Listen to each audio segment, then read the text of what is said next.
Rossiyalik qiz xavfli selfilari tufayli mashhur bo'lib ketdi.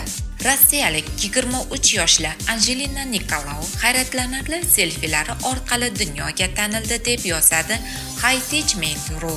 Qiz dunyodagi eng xavfli baland binolarga chiqib, u yerda yolg'iz yoki boshqa ekstrem ishqibozlari bilan suratga tushadi. Ilk selfilarini Nikolau asosan Moskva va Rossiyaning boshqa shaharlarida olgan.